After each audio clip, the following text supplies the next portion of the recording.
Bovine tuberculosis is one of the biggest threats to our cattle industry today, particularly in the West. We spoke to some cattle farmers in Dorset to see how they felt about bovine TB.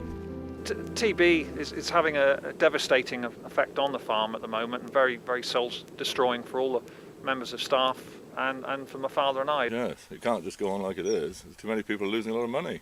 It is just a waste of time unless it's controlled, properly controlled.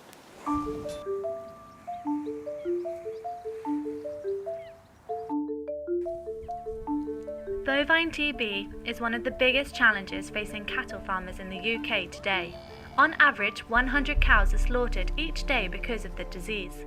We visited James, a dairy farmer who has been under TB restrictions for over 2 years.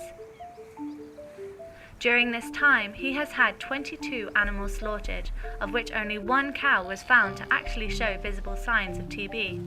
Although James does get compensated for the animals that he loses, the compensation he gets is no recompense for the loss of his loved cattle. For TB testing to go smoothly, it means a real logistical nightmare, moving all of his animals from their fields to pens to be examined.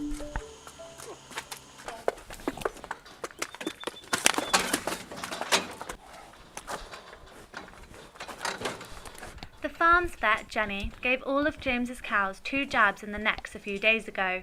Today she's come back to feel their necks for lumps to see if any of the cattle have reacted.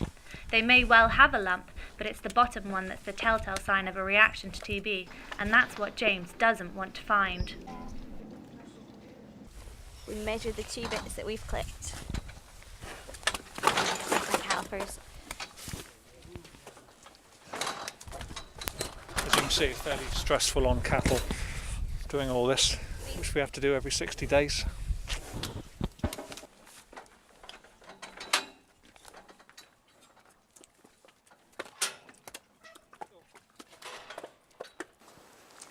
If restrictions continue, apart from the fact that we would continue to lose a lot of animals, economically it becomes unviable to continue milking and to continue having beef cattle, and perhaps we would end up just having all arable crops on the farm and no livestock.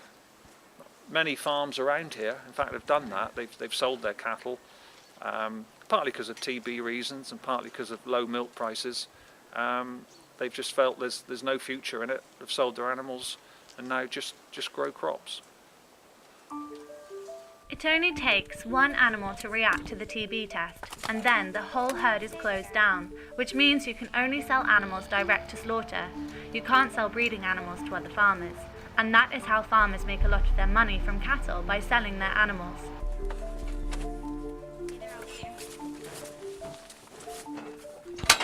So the testing is almost close to finishing. There's just 1 more herd of calves to do, and James would have passed.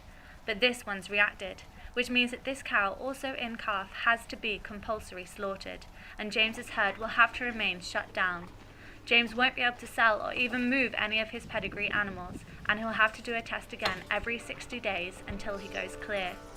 Farmers have to clear 2 tests 60 days apart until they may sell their animals again. James is devastated. The disease costs taxpayers around £100 million a year. It only takes 1 animal to fail the whole herd. So why is the disease getting worse? We asked Jenny what she thought about the current measures to control the disease. I think that TB testing it's a very reliable method. It probably is the best method, but I think for detecting cattle that have TB, but I think it should be used along with other control measures. In recent years, badgers have come under harsher scrutiny for the spread of the disease. As a protected species and a species with no natural predators, the badger population within the UK has rapidly expanded, and the government recently confirmed the animals as a significant reservoir for the disease. However, there are currently no measures to control the disease within the badger population.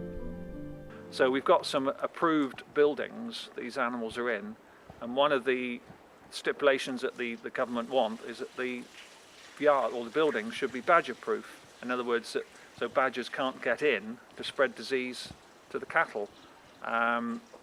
which to me just proves the point that the badgers are the ones spreading the disease, and we're getting to the ridiculous stage now where we've got to fence our cattle in to keep the badgers out, and that just shows how bad the situation has got. We visited some nearby farmers to see what they felt about potential measures to control the badger population in hope of preventing this terrible disease. Yeah, they've got to start looking in the wildlife seriously rather than just controlling the dairy herds. They have to be some sort of control, either by injecting or by a cull or whatever. We spoke to local badger groups asking them what they thought about potential culling methods to control the spread of the disease within the UK.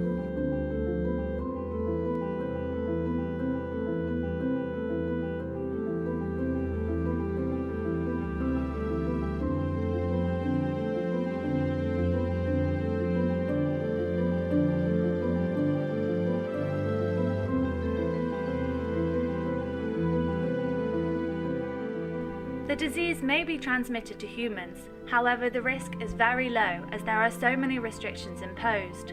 Cattle herds in the UK have to be regularly tested. Whilst we were on his farm, James told us a devastating story. Last summer, one of his favourite in-calf heifers bred on the farm tested as a TB reactor. She was so heavily pregnant, James had to call a slaughterman to come on his farm and shoot her there and then. Her heavy carcass was afterwards dragged into a lorry that later drove off. To me, that was 2 years hard work breeding that heifer to come into the herd, to give milk, to produce a calf, and that was just a complete, absolute waste of time and money on the animal. And in this situations, we just cannot carry on like this.